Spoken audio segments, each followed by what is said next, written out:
We are pleased to welcome to the Element Well studio Senator Josh Harkins. He represents District 20. That, of course, covers Rankin County, serves as the chairperson of the Senate Finance Committee. That's the folks that have to figure out where we're going to get all the money to run the government. What a job that is. We bring it in, they spend it. That's right. Okay, so we are inside a week until the general election. What's your race looking like? What do you got? I'm unopposed. Okay. Fortunately, you and Yancey both.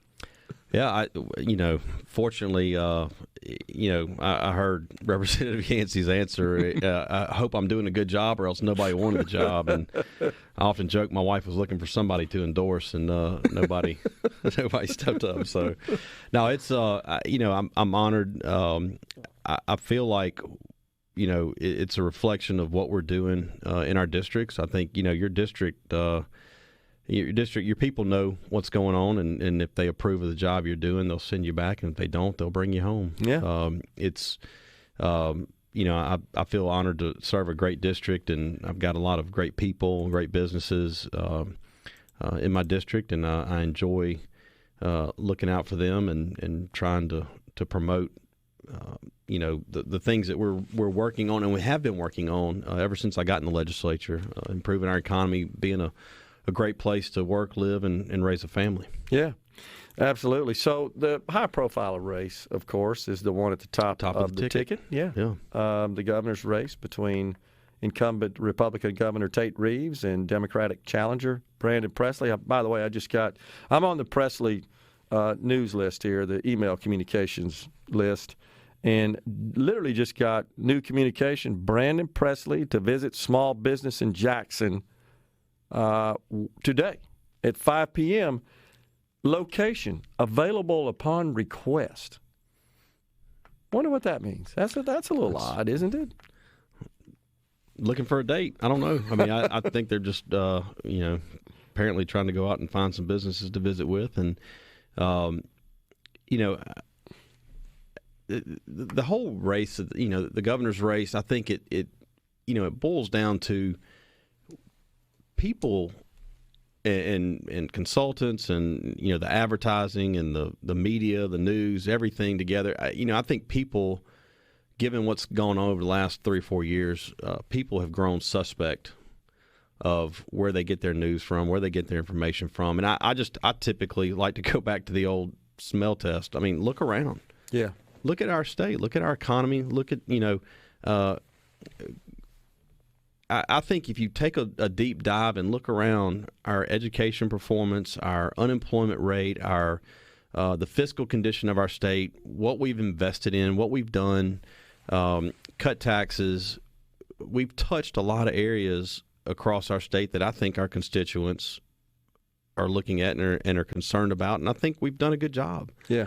I mean, at some point you got to find. I mean, look, I get in a political race, you got to find something that separates you from your opponent, and if where there's no evidence of anything to find, make up something or do whatever you got to do is what I think is going on. But I mean, just look around and let's don't take anybody's word for it. What is your life looking like? How is your job prospects? How's your employment? Have you made any upward mobility in your career? Is your business doing better today? Are you taking home more pay? Obviously, with inflation, that hurts. That's a bigger issue than what's here in Mississippi. But I think it's indicative of what we have done collectively over the last 4 years, 8 years, 12 years. It's not something I would say, let's just look at one issue. Let's look over the time. And I think the governor has done a good job over the years. I mean, you know what you're getting with him. It's not, there's not a surprise. He is who he is. Every person has a leadership style, and dating back to, Kirk Fordyce and other governors that have been around and the way they've governed. But, Governor Reeves has told you what he believes in. He's told you what he's going to do, and he's worked his best of his ability to do it. Yeah. And I think as a whole, we've put Mississippi in a great spot. We're better off today than we were 4 years ago. And look, over the last 4 years, I don't know if you could come up with more of an apocalypse situation from being inaugurated in the middle of a flood to tornadoes to hurricanes to COVID to all these things. And, there may be a playbook for tornadoes and hurricanes, and hurricanes are still subjective because it's, you don't know how serious it's going to be. But, COVID, there was no playbook for COVID. Yeah. And I think he should get high marks for how he handled it and how he pulled the state through. And collectively, we all worked together to make the best out of what was a really bad situation. And I think we've come out on the other side in a great position, comparatively speaking to other states. I think it's a good point that it's worth making is that, when he ran for governor in 2019, he didn't anticipate that all that was going to come about.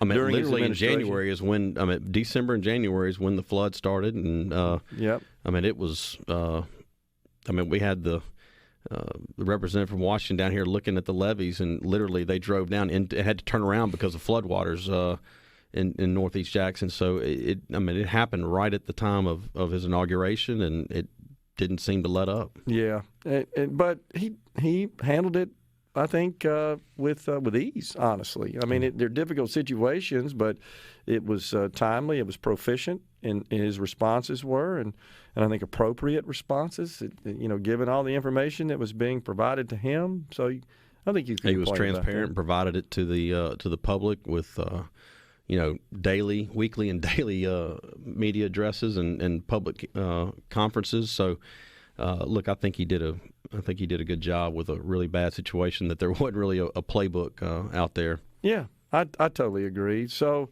and I don't know that I've seen a lot of Presley's campaign rhetoric really be too critical of him on that basis.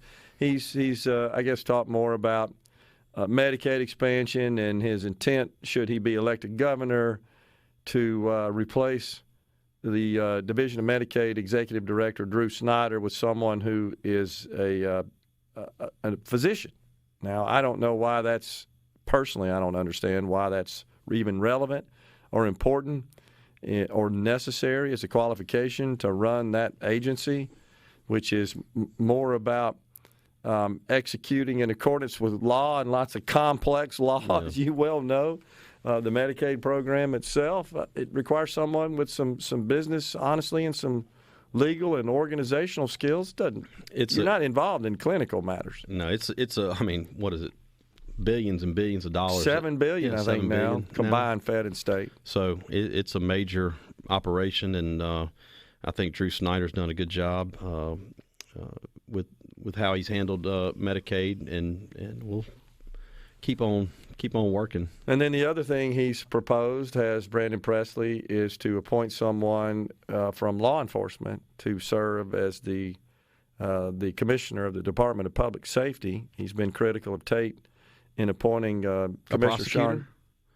Yeah, exactly. A prosecutor, which is what Sean is. Yeah, right. Sean was a prosecutor. Right. He's been in law enforcement. Right. I think Sean brought a lot to the table when he came to Department of Public Safety. He's been on the side of the legislative side of things, looking at DPS and looking at other agencies, and he's been a prosecutor. He's been a judge. He's worked from various angles, and I think he brought a different perspective than the normal, make somebody that's already in there ahead of it. And I think it was a breath of fresh air that maybe was needed for a period. And Sean's done a great job. He's handled the crime lab. He's gotten that under control with the medical examiners. We've worked with him to do that. He's advocated for the troopers very well.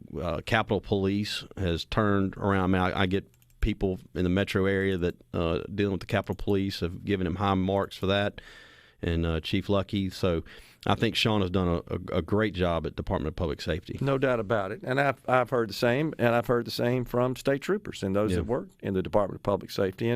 And even when I went and renewed my driver's license, the folks there. Didn't take long, did it? No. He got that under control, which was a serious conundrum. Yeah, and was an issue that a lot of folks complained about. So that's been resolved.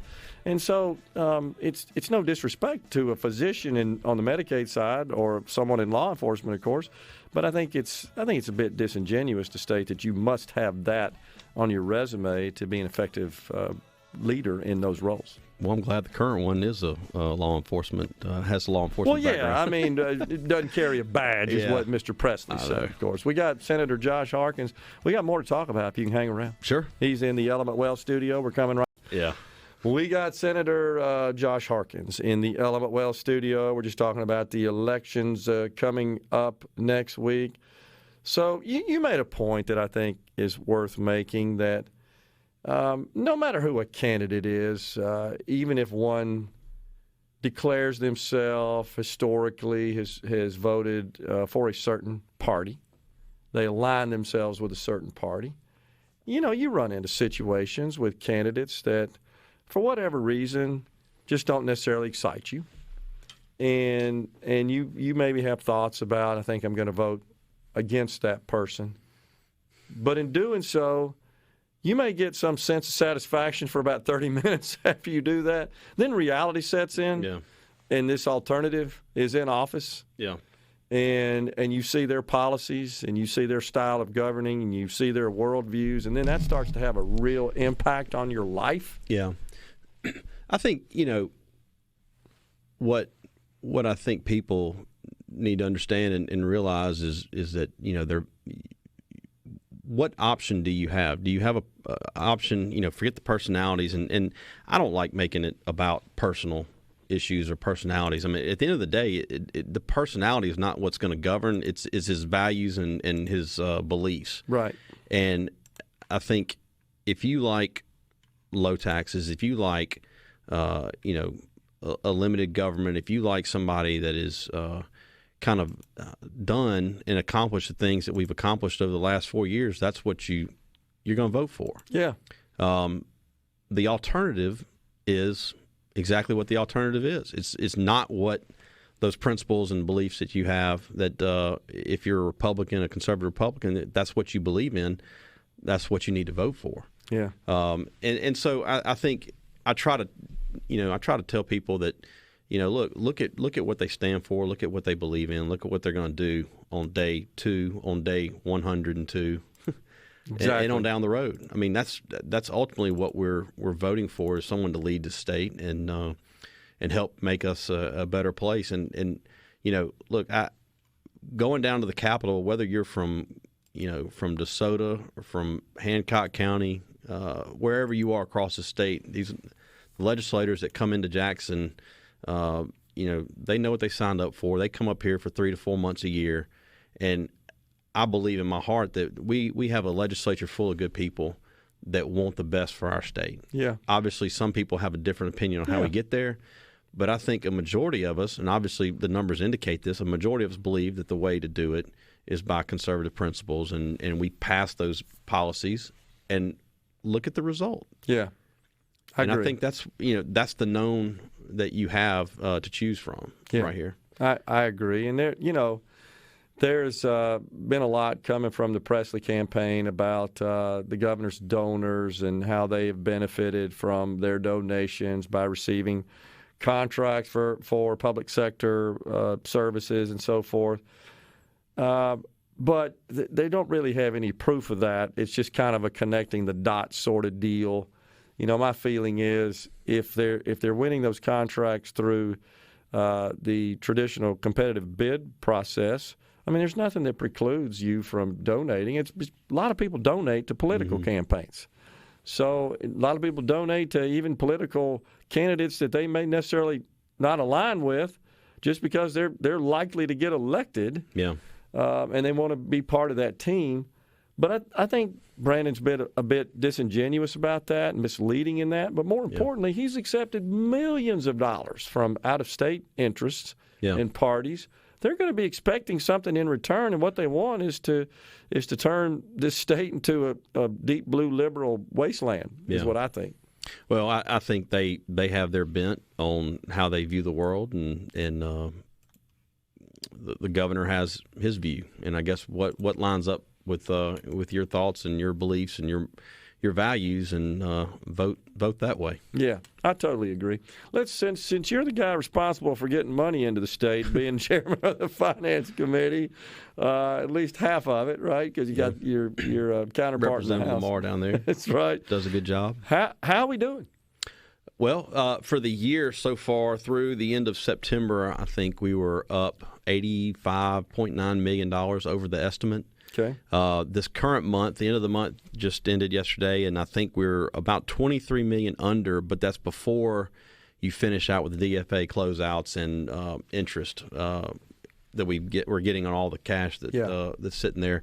Before it goes out, we've been fortunate to reinvest that and get a little windfall each month to help supplement. But right now, I think at the end of the day, when we bring all that in and close out the month, I think we'll probably be about 10 to 15 under. So we'll still be $70 million up over the year for projections. And let me remind your listeners that there's a spread in between what we actually budgeted and what we estimated. Of about $600 million. So estimate in terms of revenue, right? And what we actually budgeted for the year. So we're in good shape as that goes. So, but I think some months hit differently than others, and you'll have a month where you'll be 40-50 million over, and the next month it may be flat. But relatively speaking, I think we're still on a good trajectory. Yeah, and it's a good point you make that we should highlight again, is that we estimate a certain level of revenue, a certain figure for revenue, but we don't spend it all. No. We didn't appropriate to that level. We didn't appropriate 100% of it. Right.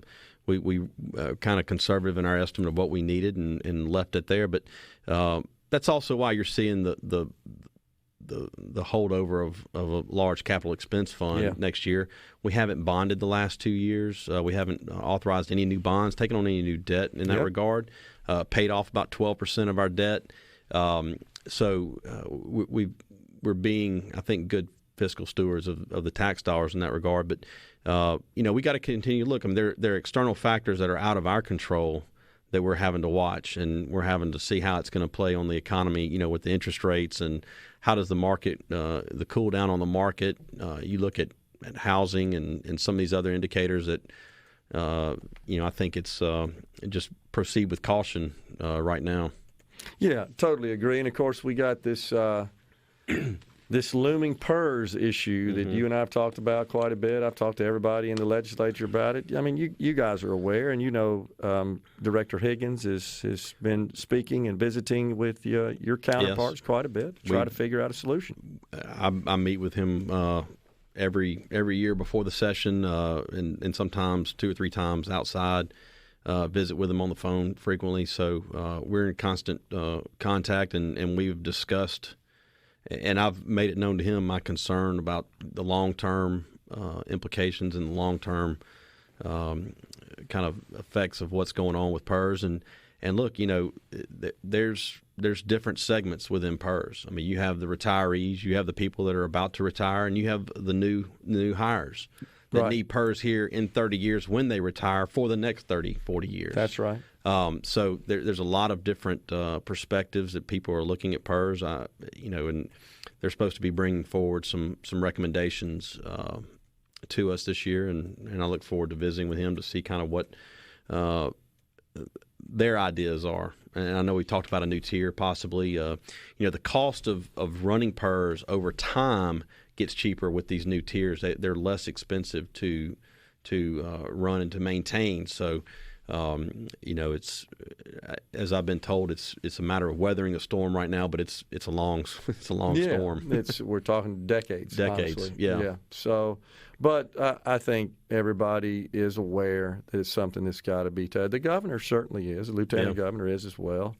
I think I've heard Speaker Pro Tem White talk about it, and I've heard everybody talk about it. So it's something we're going to have to work with. And your counterpart, Mr. Hobson, he's intimately aware. He's the other half of that equation. He and Representative Reed, they send it out.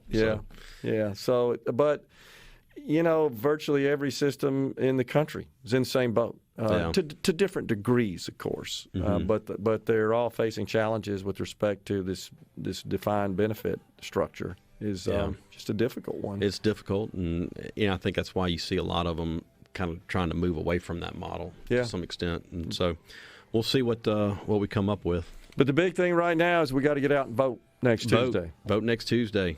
Yep. Appreciate you coming in. Thank there, you so Senator much, Gerard. Josh Harkins. Yep. Folks, we're coming right back in the Element Wealth Studio.